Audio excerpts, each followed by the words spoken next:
Hey y'all, welcome back to my channel. My name is Amber and I'm doing recaps and reviews of different reality TV shows I watch. So I'm recapping season 5 of Love is Blind. I'm going to try to keep up this time. This season looks really spicy. Like the intro was kind of insane. Just all these crazy lines. I can't even remember them. I was so excited just even watching the intro. So I think this is going to be a really great season.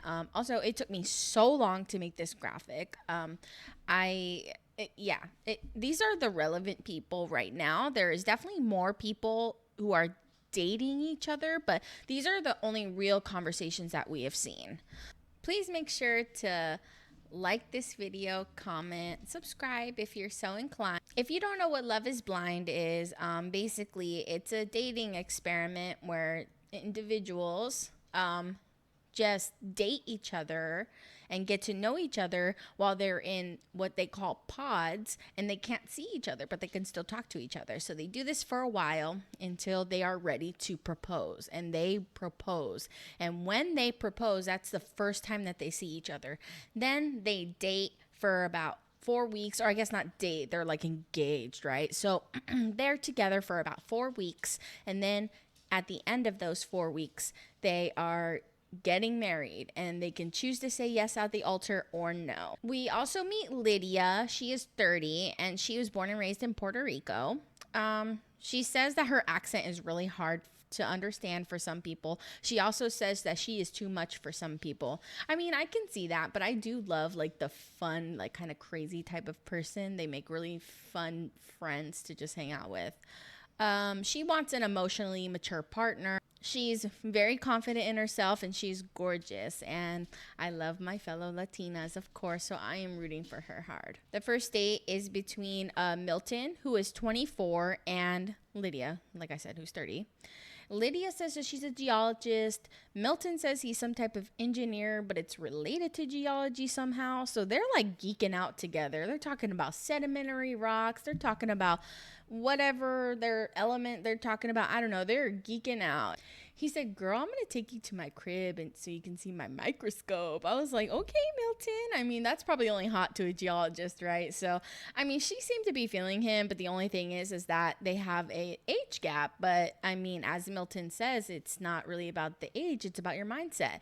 But you know what? All of these young people on these shows, and young, I'm kind of defining as like 26 and younger, or 25, whatever. I don't know. They are particularly young. I'm not saying someone who's 30 isn't young, because I mean, you are, but 24 is particularly young. And I always feel like these 20 something year olds on this show always are like, I'm mature for my age. And I don't know, sometimes that doesn't really seem to be the case. So I'm talking about that one girl from season 2. If I can remember her, and I'll put her right here or something. So anyways, the next date we see Izzy, who is 29, go on a date with Lydia. And she's a hot commodity right now. Izzy's Mexican. They both speak Spanish, so that's how they relate. Izzy apparently works selling... that's not clear, but selling insurance for businesses. They both eventually want kids, but they want to spend their first year or two of their marriage just being married, really getting to spend time with each other. Totally understand that, and I think that's a good call. Lydia is basically gushing by the first date that they have, and she's like, so when are you gonna propose, and he's just kind of like, I mean, he's like feeling it at first, you can tell that he's into her at first. And it goes to a confessional of Izzy saying that he's insecure because he's bald, and he's definitely gotten rejected because he's bald. He's a good looking man, Izzy is. And my husband is also bald with a luscious beard, and I prefer him that way. He looks much sexier like that. Just embrace what nature made you, just embrace it. So the next date is between Izzy and Stacy. Stacy is 33. Izzy mentions that he's a drummer and he's played sports throughout his younger years into college. I think he said baseball. Izzy says that he loves dancing at the club, and Stacy's like, I love dancing at the club too. And she seems like she's fun, you know. I'm kind of getting weird vibes from her regarding interactions between her and other girls when they're in the women's quarters, you know. But I mean, other than that, I mean, it does seem like her and Izzy are really hitting it off. Izzy then goes on a date with Johnny. And Johnny's 30. And at first, when I saw her, I was like, you're literally Amanda from Grey's Anatomy. You are literally, I mean, I'll put a picture here too. And it was just nuts. But now, like on this graphic, and the more like I see her, she doesn't really look like her at all. Kind of like giving me Amanda Bynes, though, to be honest. I mean, it's uncanny in my opinion. So Johnny's mentioned that she's been in like a lot of shitty relationships to the point where her own mother, and Johnny gets very emotional about this, but her own mother has basically been like, yeah, I don't know if you were ever meant to be in a relationship. And that must be really hard to hear from your parent. On a lighter note, Johnny says that she wants someone smart and dependable. Izzy also says that he values dependability, emotional stability, and they talk about their past relationships, and Izzy said that he's actually been engaged before. And then Johnny feels comfortable enough to confess that she's actually been married before, and she was actually scared to say that. And Izzy's like, girl, I ain't scared of that. I love that he's very confident with himself, and I love that that didn't deter him, because it's not like you're like washed up just because you've been married, you know what I mean? The next date that we see is between Chris Fox. Great name, by the way. Great name. He's 27 years old, and he goes on a date with Johnny. Chris does commercial retail development. I think that's what he said. And then Johnny mentions that she's a lawyer. Okay, girl. Slay. Slay. Chris mentions that he fosters dogs on the weekends, and oh my God, he is perfect for any freaking millennial watching, right? I mean, he's literally like a millennial wet dream right there. Johnny's like, oh my God, I have a beagle named Barry. I don't know. I like their vibes. I think they're very similar, and I like it. They're just cute together too. I also couldn't stop looking at Johnny's shoes. I'm also gonna try to put a screenshot in somewhere. They were literally like clear on the top. They were like clogs, but like heels. And then, so the strap was like a clear, like really thick band on the top. And it was like so clear that at first, like, I didn't realize she was it. Like, I was like, what is up with her shoe? How is it gravity? Like, what is gravity to these shoes? Nothing, you know? But no, you know, I was cycling while I was watching. So, like, I kept like looking down at my phone and then trying to like multitask. It was very hard for me. So, I don't know. I think that was part of my confusion. And so they are really into each other. That's what I'm getting from their date. Chris says that his connection with Johnny is very natural. Chris is very cute. He's very baby faced. Yeah, I think they make a really good couple. Stacy has had a lot of negative experiences with other guys in the pod. She's talking about this one guy burped. I think it was I don't even remember who it was, honestly. Like, they're not in this graphic, they basically haven't really been talked about too much or shown too much. If that changes, you know, I will change this graphic, but for now, like, you know, it's just bleh. So we move on to the next day. They have this scene where both of the girls, or the women's quarters and the men's quarters, they're all making breakfast. And man, they really have a spread. I was like, damn, I'm hungry when I was watching that. I mean, really, it was really cool. But also, like, that is so many people in the kitchen. I would feel claustrophobic. I probably wouldn't even go in the kitchen. I'd be like, just let me know when the food's done, okay? I'll do the dishes afterward. Yeah. So we get a confessional from Taylor. She's 25 years old, and she's like, I want a family ASAP. I was like, okay, girl. I mean, 25, sure. I mean, why not? You're old enough. She has a moment where she's opening up about the fact that she wasn't confident in herself. She didn't love herself. She mentions that she feels like she let herself go. So from my understanding, maybe she feels like she gained weight or something. I don't know. But the point is that now she's confident and she loves herself. a lot, and she's ready to share that with somebody else. And I love that for her. She should feel confident. She's gorgeous, and everyone deserves love. Everyone deserves to find their partner. The next scene is Taylor, and she's on a date with JP. And JP is a firefighter, and this picture isn't the most flattering of him, but he is very handsome. He's got like cute little dimples. He's also wearing like American flag socks, which is interesting. And then like we see him later on another date, and his shoes are like red, white, and blue. So he's got some kind of fetish for not fetish, he's got some kind of affinity for American flag apparel, I suppose. So good for you.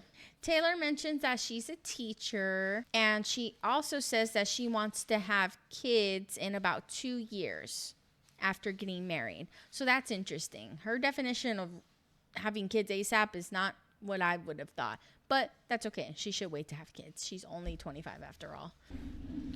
I had to get up because my damn dogs were digging through the trash. Jeez. Anyways. Taylor says, look, I'm not good at cooking. And JP's like, don't worry, girl. I got you. I can literally cook you anything. She's like, but can you cook me a grilled cheese? And he's like, well, what do you want on the grilled cheese? She's like, I'm just kind of like a cheese and bread type of person. He's like, yeah, I can cook that for you. Don't you worry. So that's great. They're really hitting it off. I mean, Taylor tells him, I was drawn to you.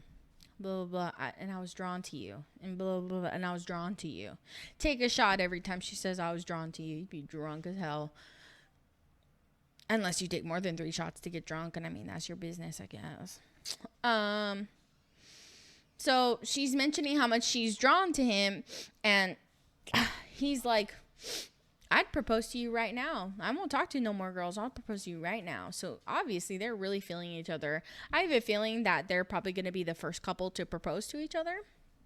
Maybe. Who knows? And this is further reinforced that's what he's really thinking when JP walks out of the date that he was just in with Taylor, and Izzy's waiting outside to go on his next date, and Izzy's like, how's it going, JP? And JP's like, dude, I'd propose right now. So he's telling the truth about that, and good for him. He found what he was looking for. Slay. The next date that we see is Uche and Miriam. I didn't write down Uche's age, but from my recollection it's 33, and then Miriam is 31. They're both Nigerian. Miriam said that she had a choice to either go to England or the US for college, and she decided that she was going to go to the US because they had a better program for medicine, but then she ended up not pursuing medicine, and instead she pursued a degree in chemistry. And she's a scientist, and she's very vague about what she does for a job. She's like, yeah, I'm a scientist and I teach in the Middle East.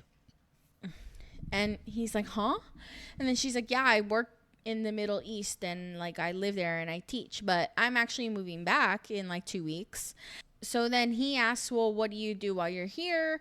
And she said that she has a business in skincare, and he's kind of trying to be like, okay, well, what does that mean? And she's being very vague and weird about it. I don't know. Why is she being so vague? Like, it's her company, right? Did she sign an NDA for her own company and like decided not to talk about it? I kind of thought that was like one of the points of being on the show, is that you kind of get to do some self-promo type of stuff. But I mean, it is what it is. Maybe she does something like saucy and like she doesn't want her parents to know. I mean, there's so many things that it could be, right? So I don't know, but I did feel like it was kind of weird. Like, girl, you don't have to keep these secrets so close to your chest. Like, nothing's bad's gonna happen. I mean, but okay, I mean, she's entitled to have secrets, right? So whatever. I don't know, but Uche probably felt some type of way about it, and I think that's why he goes on his next date with Aaliyah. Now, I think I already talked about, I think Aaliyah's like 28 or 29. I could be wrong. I have no idea, but she's in her late 20s. I think. I could be totally wrong about that too. I mean, who knows? She's definitely 18, between 18 and 35, okay? So Uche and Aaliyah go on a date. uh when I saw her smile like from the side, it reminded me, like, just like this area reminded me of like Cerise Field's smile, like when she, like just from the side and stuff. And like, it was uncanny for me. So Aaliyah says she's the nerdy type of girl. She likes to read. She plays solitaire. And she likes anime. And she lived in Japan for 9 years before moving to Texas. And now that she lives in Texas, she's pursued nursing. So that's great. Uche says that he's a lawyer and he owns a software company at the same time. Wow, what a job, what a resume that you got there. You're a busy guy. The next scene is all the women. They're in the women's quarters and they're talking about being open about what their sexual preferences are, because that's important, right? And I totally agree. It is very important to find out if you have sexual compatibility with somebody, because there would be nothing worse than like you liking every single thing about this person, but they're into insert kink that you don't like. Now, for some reason, Taylor, doesn't really want to talk about that stuff. I mean, okay, interesting perspective, but I don't know, girl. I don't agree. But I mean, it's your life. Do what you want. Izzy asks Stacy how her other connections have been. And she's like, I'm going to be honest, you're my strongest connection. And he's like, he basically agrees.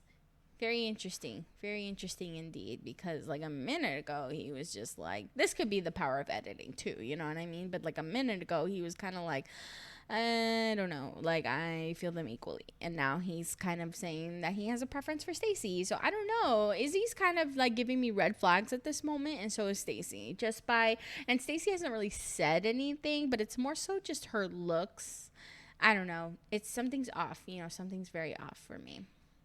So the next scene is Chris and Johnny. They're on a date. They're real comfy, they're like laying on the ground with their fuzzy little blankets. So they have this little box of games, and one of them is like a get deeper game, kind of play on words, being a little saucy, just asking questions to get to know each other better, basically.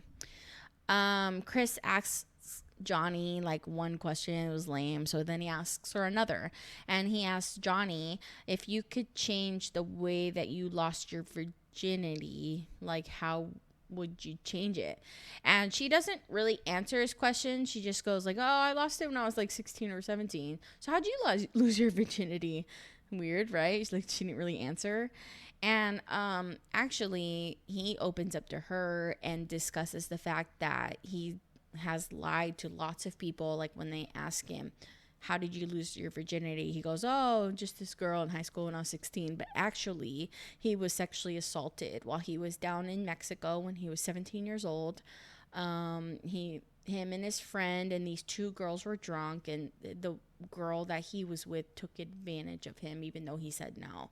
And he is talking about how he doesn't really open up about that because there is a stigma against men. I empathize a lot with Chris's situation, and I hope that he can find a woman that can help him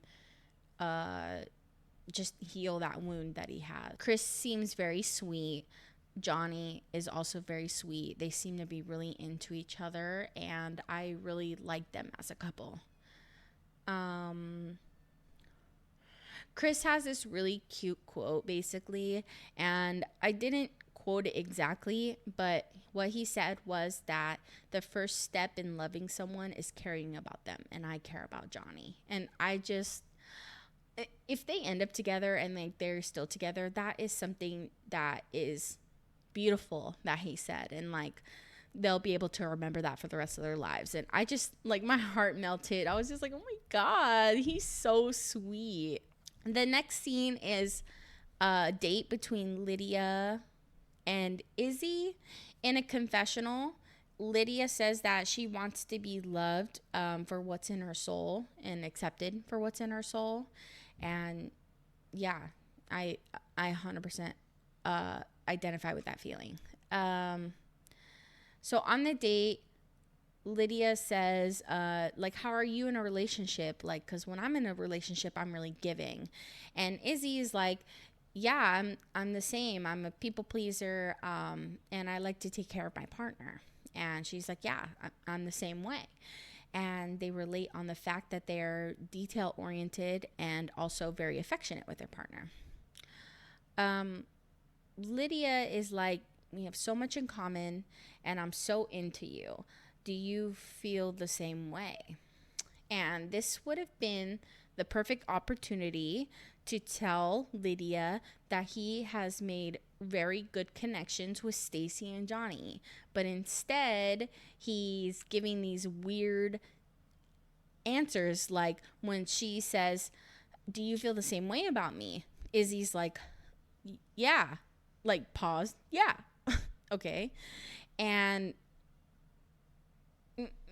it's weird. And it's either that Izzy is being really shady, like very, very shady, or, and editing is kind of like exaggerating that, or editing is really not doing him any favors right now. So then Lydia is literally just like gushing over him, telling him how amazing he is, like, and how much she likes him. And she's like, I want to feel you right now. And he's just like, yeah. Anyways, how'd your other dates go? You know, kind of like a warning sign to Lydia, like, hey, like, why is he asking, like, how did my other dates go? That's what I would be feeling, because, I mean, I would understand if there was like genuine curiosity, but just the way that Izzy is answering her and then being like, yeah, so how's your other dates? Like, red flag. Also, my cat is literally just in the way as he possibly can be, so it's fine. He's the best. So Lydia's answer to that question, how the other dates are going, she's like, yeah, they're fine, but you're like my number one. Another point where Izzy could have said, hey, like, you know, that's great. Like, thank you. I'm very flattered that I'm your number one. However, I have stronger connections with other people. You're not a bad person for having a stronger connection with other people. You're not even a bad person for telling her. It's just that it's really sketchy in the way that you're doing it. And I'm inclined to believe that the edit isn't doing you any favors, but seemed to be a good opportunity here for you to say that you're not into her. So, I don't know. So, the next scene is Aaliyah and Uche, and they have a date, and she's like so happy about it. They are so into each other. We learned that, like, she basically wants a she shed, and in that she shed, she's gonna be painting and playing her guitar and writing poetry. And Uche's like, hold up, you write poetry?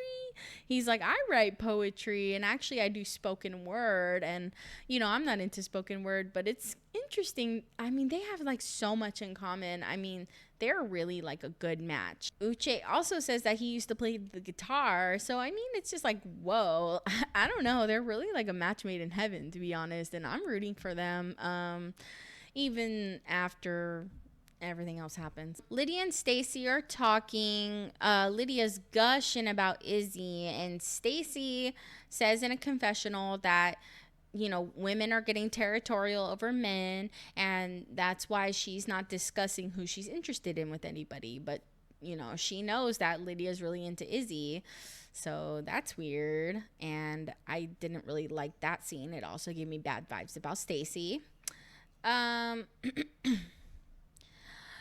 So then we go back to another date with Lydia and Izzy. And this is the date where Izzy informs Lydia, hey, like, I've enjoyed our time together, and you're amazing, but I have stronger connections with other girls. And Lydia is absolutely heartbroken, absolutely gutted, sobbing. It's probably playing back into her insecurities about, you know, why can't nobody accept me for me? And it just really sucks to see her go through something like that. I feel for her. I've been that girl too. She also asked Izzy, like, what is missing exactly in our relationship? And Izzy, he really doesn't want to answer, and I don't blame him. I wouldn't want to answer that either. I wouldn't want people to feel insecure about these things just because I feel like we are incompatible. Like, it doesn't mean that that's a negative thing about you. You know what I mean? It's just it's incompatible with me. So I do understand. Um, but he does tell her, like, it's just the chemistry between us. He says, I had no intentions of making you feel this way. She leaves very gracefully. In a confessional, she also says, am I ever going to be loved for what's in my soul? And I don't know. It's just so heartbreaking to watch people go through things like this. I don't know. I almost started crying on a freaking bicycle while I'm freaking taking notes. It's crazy. The next scene is Aaliyah and Uche having a date. And Aaliyah wants to challenge the fact that they seem to be getting along so well. They're literally like a match made in heaven. So she's like, let's talk about what our deal breakers are. Like, let's just get that out in the open, which is great. I think that's a great way to start dating if you want to get serious with somebody. Uche says that dishonesty is his deal breaker, and Aaliyah agrees with that. Uche asks, well, have you ever been dishonest in your past? And, well, she's like, yeah, dude, I'm human. Like, of course I've been dishonest in my past. He asks her, have you ever cheated? And she confesses that 2 years ago she did cheat. And the reasons that she cheated was because her and her ex were sexually incompatible, and she didn't leave him until 3 months after she cheated. And so to Uche, this is very shocking. It upset him, and he asks her, like, did you ever tell your ex that you cheated on him? And she says no, like, I just didn't want to hurt him. He was just starting his career. Uche says, listen, like, I don't think that you didn't tell him to spare his feelings. I think that you didn't tell him to spare your own. And, you know, I just want to say to this interaction, I think that they are both right about their perspectives in the situation. I definitely understand Aaliyah's hesitance to be honest with her ex, because what she did was brought her a lot of shame, you know, and shame makes people do a lot of messed up stuff. Uche, in my opinion, did not handle this situation very well. I feel like he could have been more empathic out the gate, you know. I would hate to bare my soul to somebody else, including all of my mistakes and all of my imperfections, and almost feel like my partner is holding it against me. I think that's not what a partnership is. I think that's not what true love is. I think that we are the worst versions of ourselves with the people that we love, unfortunately. But also, the people that we love should have kindness and empathy towards us, you know, as long as we are dealing with our mistakes in a healthy way, in a respectful way, in a way where we are showing that we are learning from said mistakes, you know. And there's all kinds of caveats to these things that I'm saying. But to me, Uche exhibited a red flag. And the red flag is that when Aaliyah is like honest and open about something that she's shameful about, Uche is not going to be empathic. He's just going to kind of respond to her like a lawyer does. And I'm not sure if I would have the capacity to deal with something like that. She's very upset at this whole interaction. And she's like, I see that like your perspective has changed about me. So yeah. And then she basically just leaves. As she's leaving, Uche said, well, like, I'm glad you told me the truth. You didn't have to tell me this at all. So that's great. And he realizes that she left. And when she goes outside, she's sobbing, falling to the floor. Really emotional stuff. I hate watching people be very emotional, and not because like I think anything bad about them, but I just feel like, I don't know, I start getting emotional. I'm just like, so the next scene, Uche is venting to the guys about what had happened, and I'm glad that He doesn't use her name, and he also doesn't mention the specific situation. He doesn't say, yeah, one of these girls cheated on her ex, you know. He was just saying that, just a vague rendition of the conversation. And I really appreciated that about him, because it shows me that he does have empathy in retrospect. I just think maybe in that moment it shocked him. Maybe he has insecurities about a partner being faithful, that it brought up emotions out of him and he just couldn't control himself in the moment. I understand completely, and I do appreciate his discretion about the situation. He's saying that he's trying to look at things from her point of view, and that he thinks that he can get past it. So I hope that they reconcile this soon, and I hope that I can see them be a happy couple, because they seem really compatible. Aaliyah basically expresses that she's very hurt because she feels judged. And that's the kind of thing that shame does to a person. It makes you cover up, it makes you defensive, it makes you lie, but also these are understandable reactions to strong emotion. Lydia is comforting Aaliyah. Earlier I didn't mention, but when Lydia and Izzy had their fallout, Lydia was very upset, and Aaliyah came to comfort her. And now, while Aaliyah's very upset, Lydia is there for her, literally like holding her up, embracing her. And I just really love the fact that they have a supporting and like nurturing friendship. I hope I get to see that develop. And that was basically the end of the episode. This season's really good so far, and this is just episode 1. I'm hoping that I'm going to upload this video. It is Friday, so the 22nd, so literally the day that the season came out. So I'm hoping to upload this video today, and then episode 2 tomorrow, episode 3 Sunday, episode 4 Monday. That's pretty much how it's gonna go. So yeah, thanks for watching. If you made it to the end, thank you so much. Please consider liking, subscribing, sharing, commenting. If you have any feedback, what did you think about this episode? Are you excited for the next season? Do you have any other shows that you want me to watch or recap or whatever? Any and all feedback is good feedback when it comes to this show. So thanks for watching, and I'll see you guys next time. Peace.